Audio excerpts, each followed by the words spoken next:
Doctor બાબા Saheb Ambedkar open university.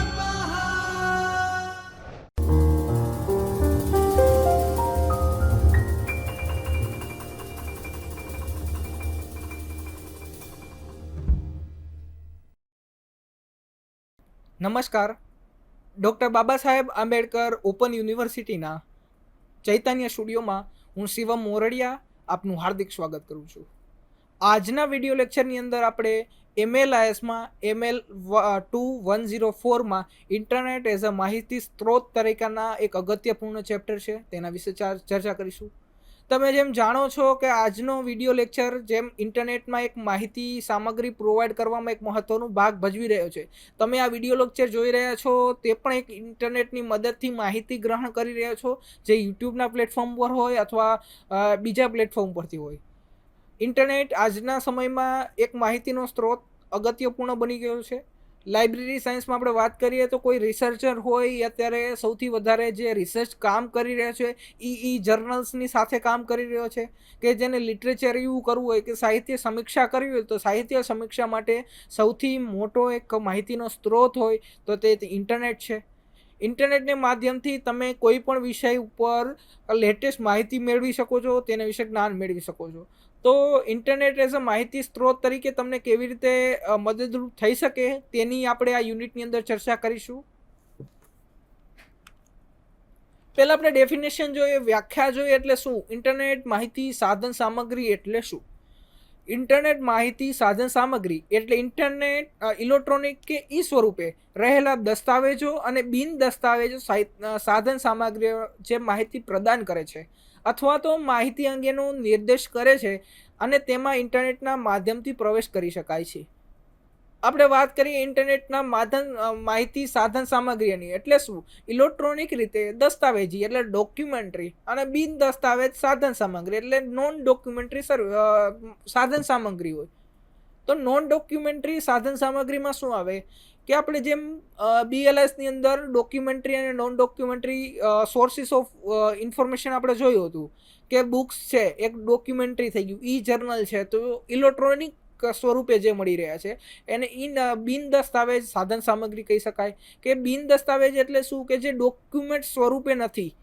YouTube પણ એક સ્વરૂપે મળતું છે પણ યુટ્યુબની અંદર આપણે ડોક્યુમેન્ટરી નથી. તો જે ઇન્ટરનેટ ઉપર અવેલેબલ છે પણ ડોક્યુમેન્ટ સ્વરૂપે નથી એને આપણે બિન દસ્તાવેજ સાધન સામગ્રી કહેશું.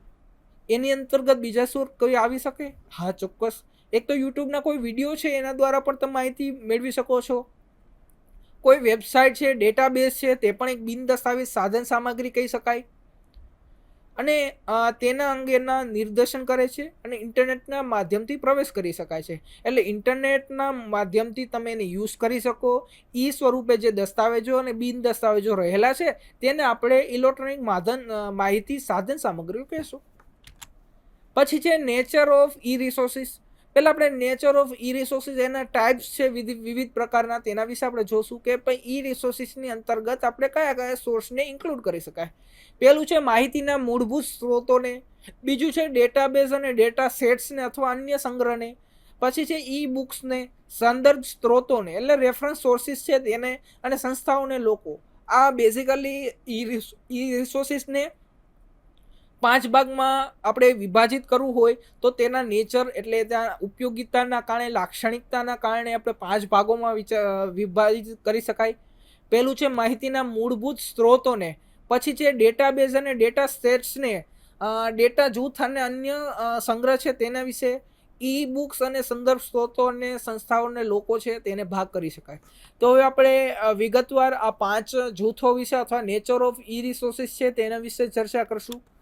પહેલી છે માહિતીના મૂળભૂત સ્ત્રોતો.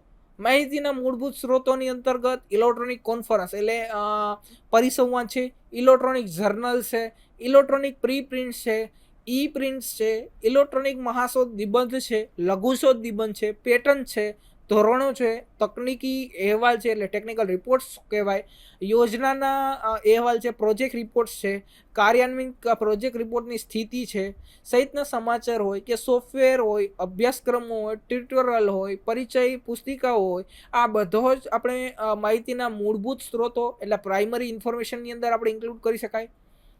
પ્રાઇમરી ઇન્ફોર્મેશન એટલે શું? જે મૂળભૂત સ્ત્રોત છે. લાઈક પેટન્ટ છે, તો પેટન્ટ એક મારું પોતાનું એક સંશોધન છે.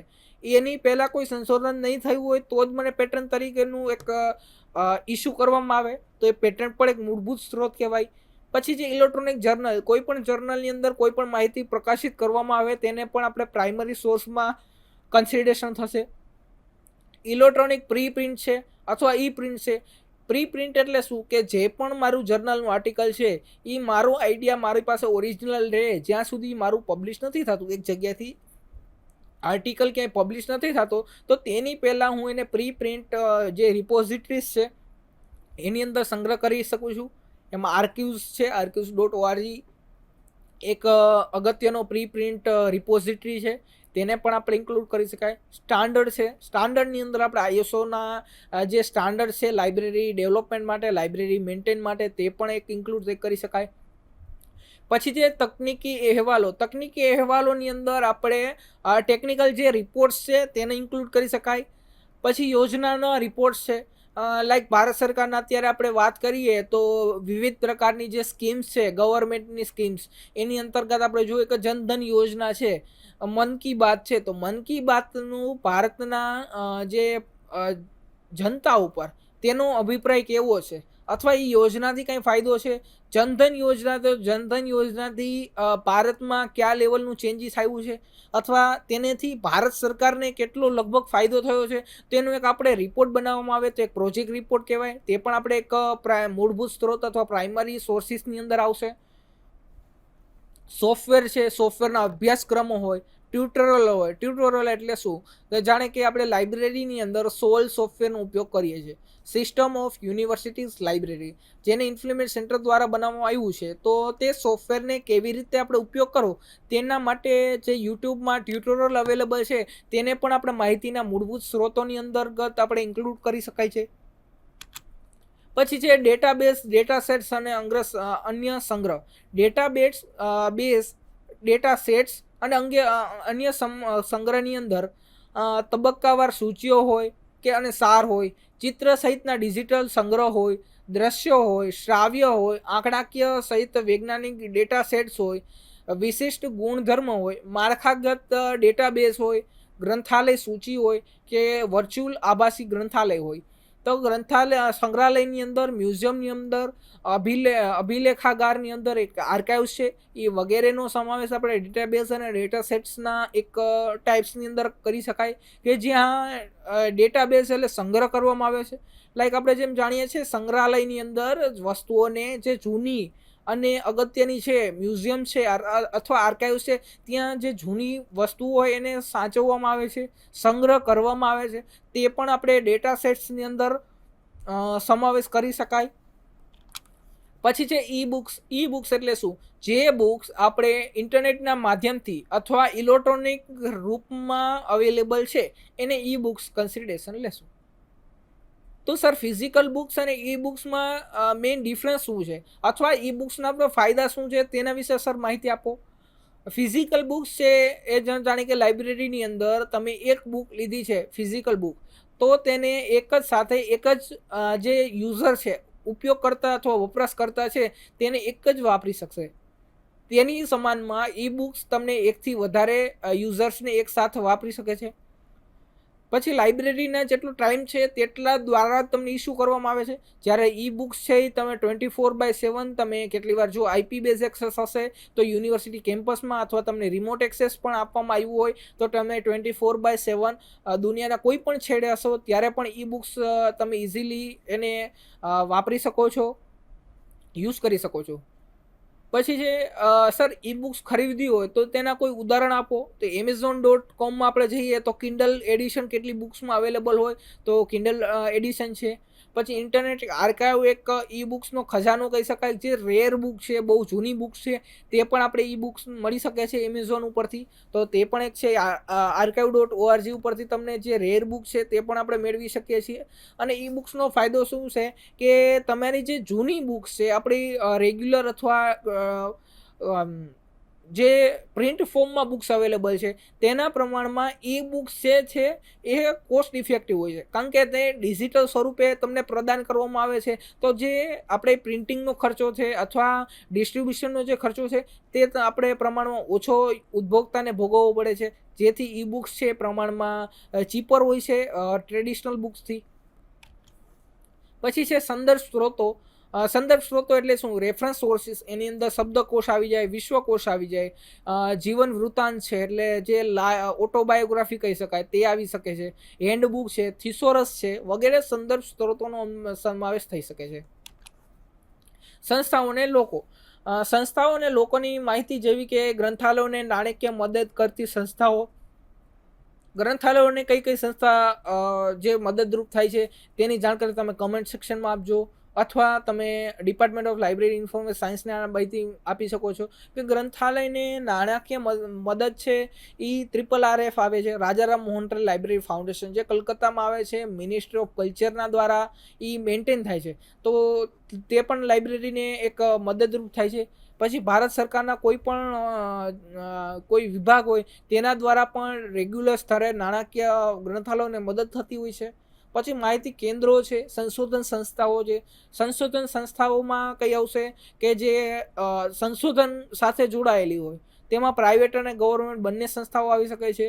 ગવર્મેન્ટની વાત કરીએ તો ગુજરાત ક્ષેત્રે આપણે IPR છે, PRL છે, CPET જેવી સંસ્થાઓ છે એ ગવર્મેન્ટની સંશોધન સંસ્થાઓ તરીકે ઓળખાય છે.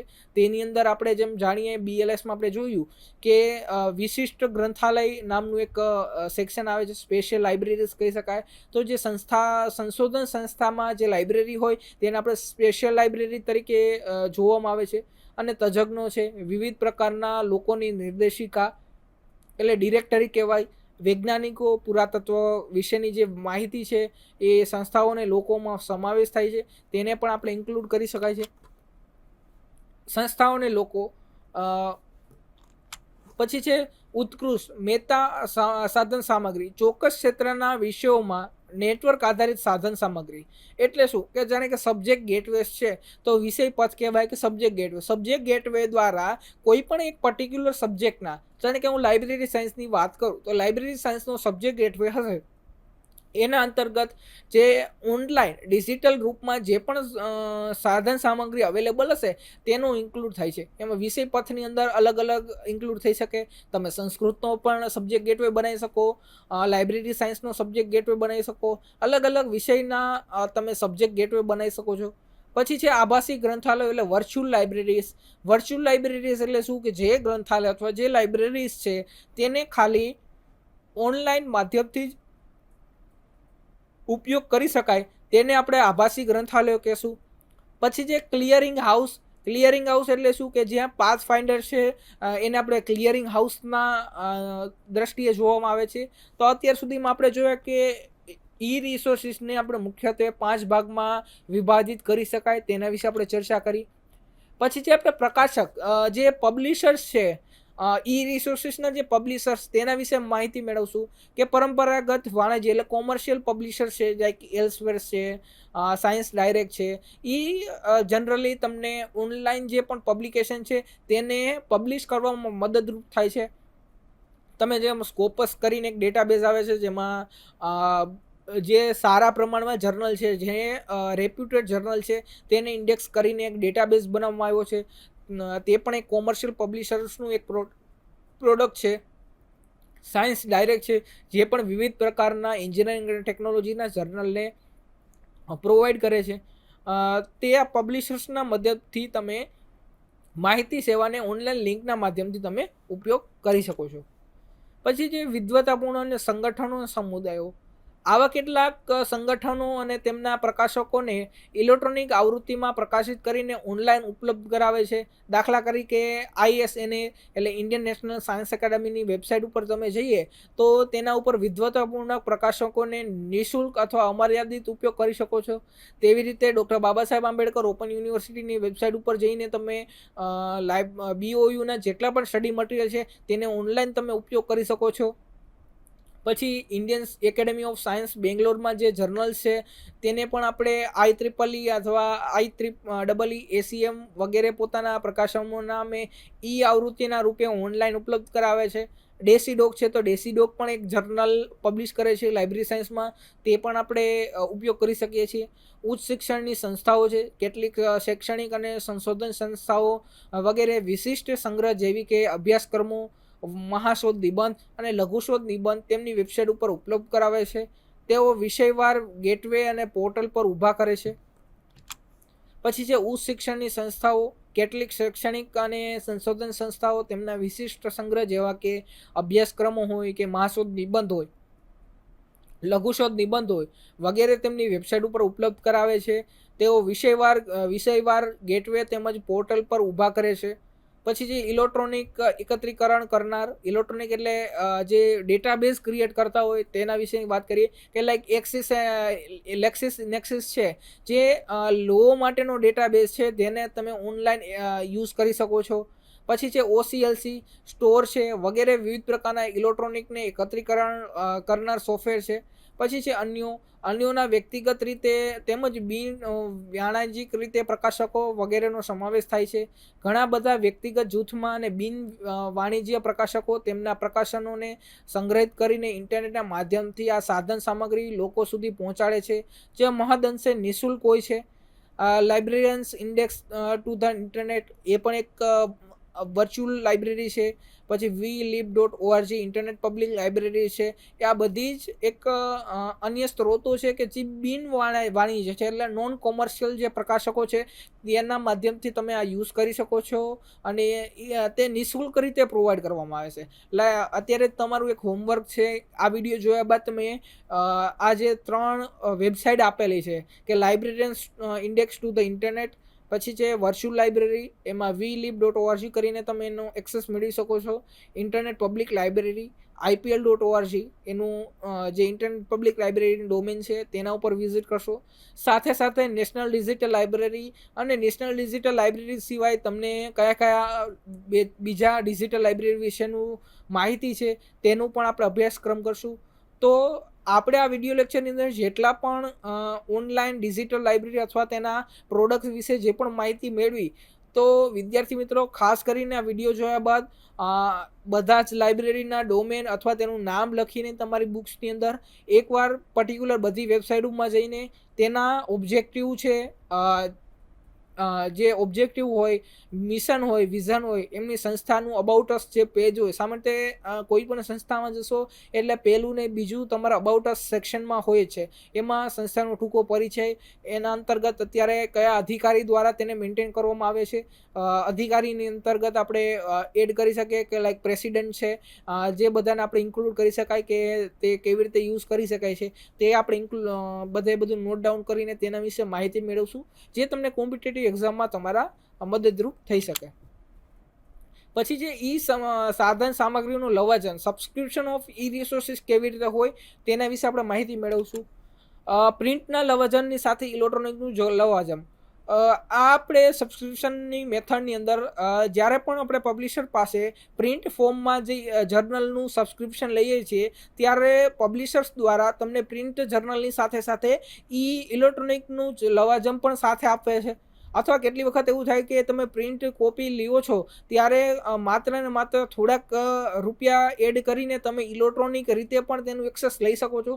તો એક આ પહેલું કહી શકાય પ્રિન્ટ લવાજમની સાથે ઇલેક્ટ્રોનિક લવાજમ, જેમાં આપણે પ્રિન્ટ લવાજમ છે એટલે જે પ્રિન્ટનું સબસ્ક્રિપ્શન છે પ્રિન્ટ જર્નલનું, તેની સાથે ઇલેક્ટ્રોનિક લવાજમ છે તે પણ આપણે નિઃશુલ્ક રૂપે અથવા ઓછા તદ્દન નજીવા દરે પણ તેનું લઈ શકીએ છીએ.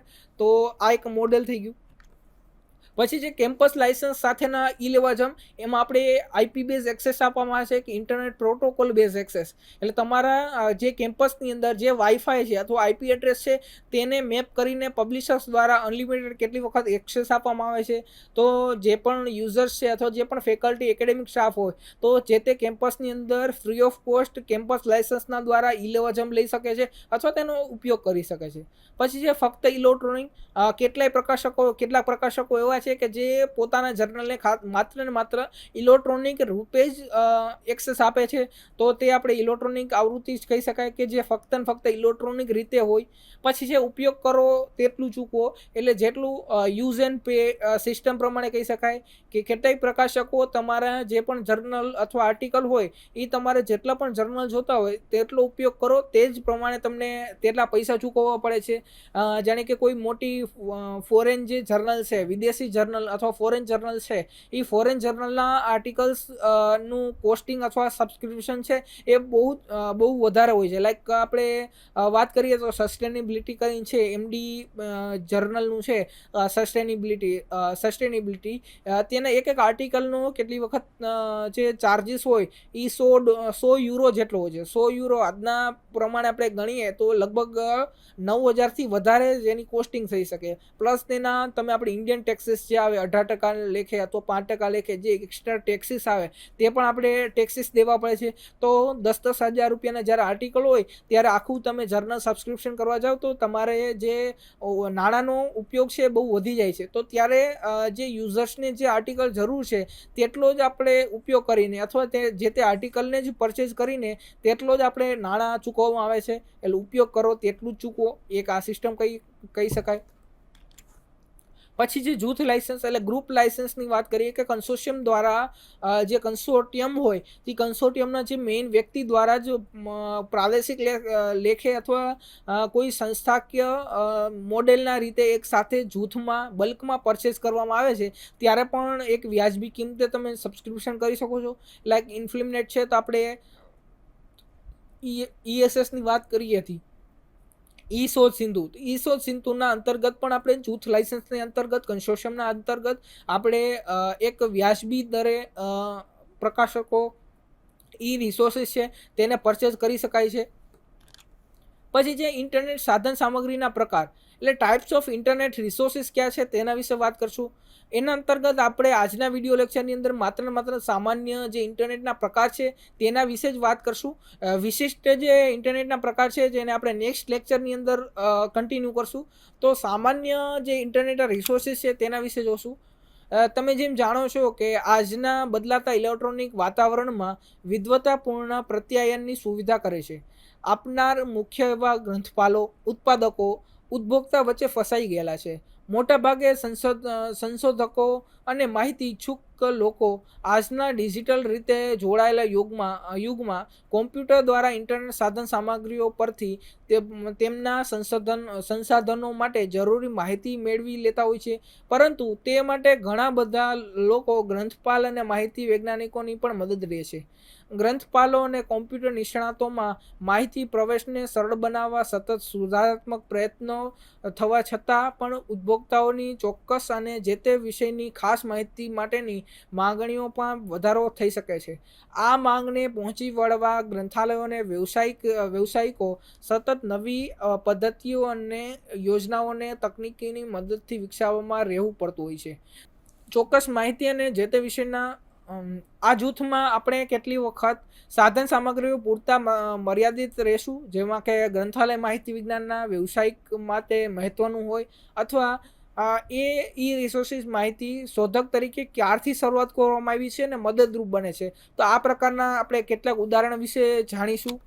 એની અંદર પહેલું છે ગ્રંથાલયો માટે ઇન્ટરનેટનો ઉપયોગ. Internet libraries for the librarian આ એક એવું પ્લેટફોર્મ છે.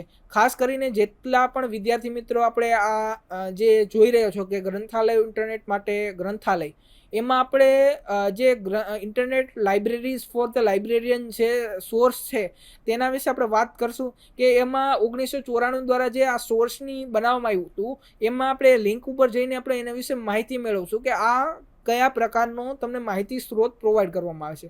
તો આ એક માહિતી પોર્ટલ છે જે ગ્રંથાલયો તેમના વ્યવસાયમાં ઇન્ટરનેટ સાધન સામગ્રીને સંપાદિત કરવા માટે રચવામાં આવી હતી. ગ્રંથાલયો માટેની ઇન્ટરનેટ લાઇબ્રેરીઝ માટેનું જોડાણ અને સંદર્ભ લાઇબ્રેરી ઓફ કોંગ્રેસ તથા OCLC જેવી અનેક લાઇબ્રેરીઓ અને સંસ્થાઓમાં સાથે કરવામાં આવે છે. અંતે આશરે 3,000 જેટલી સાધન સામગ્રીઓનું લિંક પૂરું પાડે છે. ગ્રંથાલયો દ્વારા તમામ સાધન સામગ્રીઓને ભલામણ, પસંદગી અને સમીક્ષા કરવામાં આવે છે. પ્રત્યેય એન્ટ્રીની અંદર સાધન સામગ્રીઓ, તેમના હેતુઓ, સંપૂર્ણ વિગત અને અથવા તો સાધન સામગ્રીઓનો વ્યાપ જો શક્ય હોય તો તેની માહિતી આપવામાં આવે છે. તો આપણે ખાસ કરીને જેટલા પણ વિદ્યાર્થી મિત્રો આપણે આ વિડીયો લેક્ચર જોઈ રહ્યા છો, તો આપણે internet libraries for the librarian ગૂગલમાં સર્ચ કરીને વેબસાઇટ ઉપર જઈને તેના વિશે આપણે માહિતી મેળવશું અને કયા કયા પ્રકારની માહિતી તમને આપવામાં આવે છે તેના વિશે પણ આપણે માહિતી મેળવશું. પછી જે libraries index to the internet LII.org ઉપર તમે જઈને 14,000થી પણ વધારે જે માહિતીના સ્ત્રોતો છે તેને પણ આપણે હોમ પેજના મદદથી તમે માહિતી મેળવી શકો છો. એમાં ડિરેક્ટરી ગેટવે હોય, વિશિષ્ટ સંગ્રહ હોય વગેરેનો ડેટાબેઝનો ધરાવે છે. પછી છે થર્ડ BURL માહિતી સેવા. BURLમાં શું આવશે કે આ સાઇટ તમામ વિષયના ક્ષેત્રોને સમાવિષ્ટ કરતી તથા ગ્રંથાલય અને માહિતી વિજ્ઞાન ઉપર વિશેષ ધ્યાન કેન્દ્રિત કરતી અને નિષ્કુલ ઉપભોક્તા મૈત્રક એટલે યુઝર ફ્રેન્ડલી સાઇટ બનાવવામાં આવી છે. તે શિક્ષણ અને અન્ય વિષયો પર વિશાળ વિષય નિર્દેશિકા ધરાવે છે. નિર્દેશિકા એટલે ઇન્ડેક્સ બનાવે છે કે એમાં બધા જ સબ્જેક્ટને આવરી લેતું એક સબ્જેક્ટ ગેટવે બનાવવામાં આવ્યું છે. તેના માધ્યમથી તમે ઇઝીલી બધા જ પ્રકારના રિસોર્સિસ અથવા તેને યુઝ કરી શકો છો. તો આ એક બર્લ છે. પછી છે www આભાસી ગ્રંથાલય એટલે વર્ચ્યુઅલ લાઇબ્રેરીની વાત કરી તો વર્ચ્યુઅલ લાઇબ્રેરીની અંદર આપણે આભાસી ગ્રંથાલયની અંદર એક મહત્ત્વનો સોર્સ છે. તેના વિશે પણ આપણે વિદ્યાર્થી મિત્રો ખાસ તમે વેબસાઇટ ઉપર જઈને તેના પણ વિશે માહિતી મેળવશો. પછી CIT online resources for the solo ગ્રંથપાલ તે પણ એક મહત્ત્વનું સોર્સ છે. તેના દ્વારા આપણે આધુનિક જે ઉપયોગી ઉપકરણો છે, ટૂલ્સ છે, સેવાઓ છે, પુસ્તક વિશેની માહિતી છે, સમીક્ષા છે, પુસ્તકોના નવા વપરાશ થયેલા અને આઉટ ઓફ પ્રિન્ટ થયેલા સંદર્ભ ડેસ્ક હોય કે વર્ચ્યુઅલ લાઇબ્રેરી એટલે આભાસી ગ્રંથાલય હોય એને વ્યાવસાયિક રીતે વાંચન, વ્યવસાયિક રીતે સંસ્થાઓ અને ગ્રંથાલયોમાં વિક્રેતાઓના સ્થળો વગેરે વિશિષ્ટ સંગ્રહ સમાવિષ્ટ કરી શકાય છે અને તેનો ઉપયોગ કરી શકાય છે. પછી છે એકેડેમિક ઇન્ફો. એકેડેમિક ઇન્ફો એક મૂળતઃ સ્નાનક અને તેના ઉપરની કક્ષાએ શૈક્ષણિક સંશોધન માટે પસંદ કરવામાં આવેલ પસંદગીયુક્ત તંત્રો, web page, database, gateway packages, સંપૂર્ણ ટેક્સ્ટ પબ્લિકેશનની લિંક પણ આપે છે. તે એકેડેમિક ઇન્ફોને પણ આપણે એકવાર યુઝ કરશું અને તેના વિશે માહિતી મેળવશું. પછી છે internet public library reference. IPL.org આપણે પહેલાં વાત કરી કે જે એક આભાસી ગ્રંથાલયનું એક ઉદાહરણ છે. તો ઇન્ટરનેટ ઉપર દિવાલ રહિત એટલે દિવાલ રહિત એટલે એમાં કોઈ પણ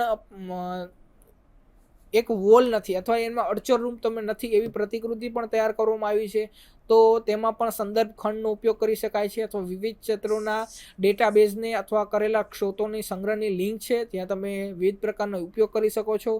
તો ખાસ આપણે આજના વિડીયો લેક્ચરની અંદર જેટલા પણ ડેટા સોર્સિસ વિશે વાત કરી કે સામાન્ય ડેટા સોર્સિસ વિશે, તો આપણે ખાસ બધા સોર્સિસને પોતાની વેબસાઇટ ઉપર રિસ્પેક્ટેડ જે પણ વેબસાઇટ છે તેનો વિઝિટ કરીને તેના વિશે માહિતી મેળવશું.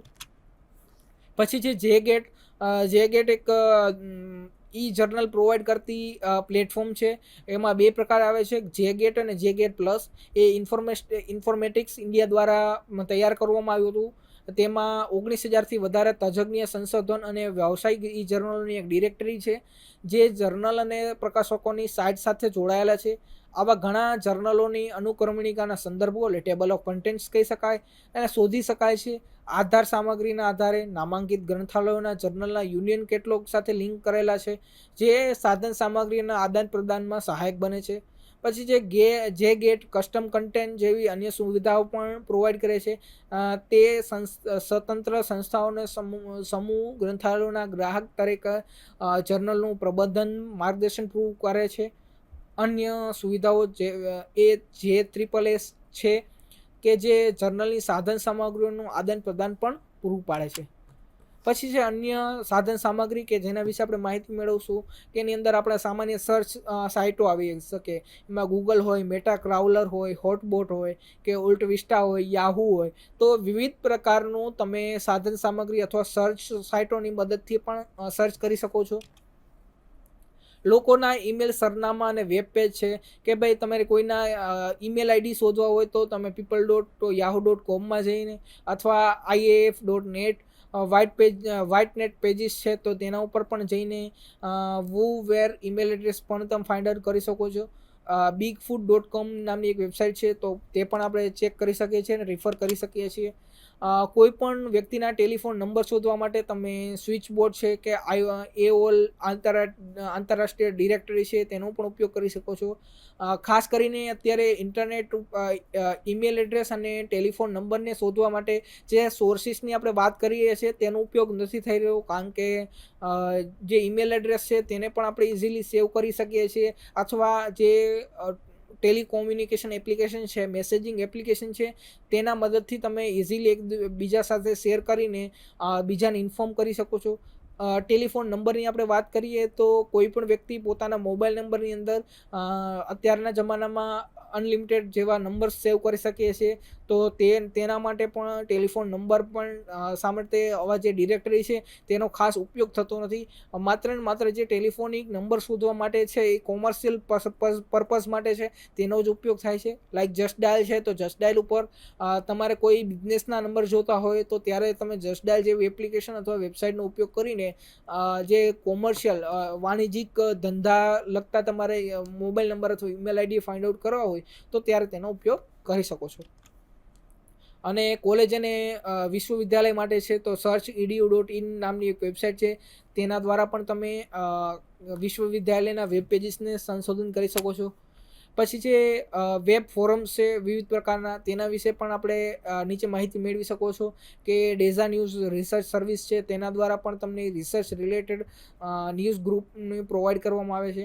એવા અલગ અલગ છે, લાઈક forum.org છે તો ફોરમને એ ફાઇન્ડ આઉટ કરવામાં મદદરૂપ થાય છે કે લાઇબ્રેરી સાયન્સની ફોરમને ફાઇન્ડ આઉટ કર્યું હોય તો તમે LIS પોર્ટલ LIS લિંક્સ છે તો lislinks.com જઈને LISનું જે લાઇબ્રેરી ઇન્ફોર્મેશન સાયન્સ સ્ટુડન્ટ્સ છે તેનું એક ફોરમને યુઝ કરી શકો છો.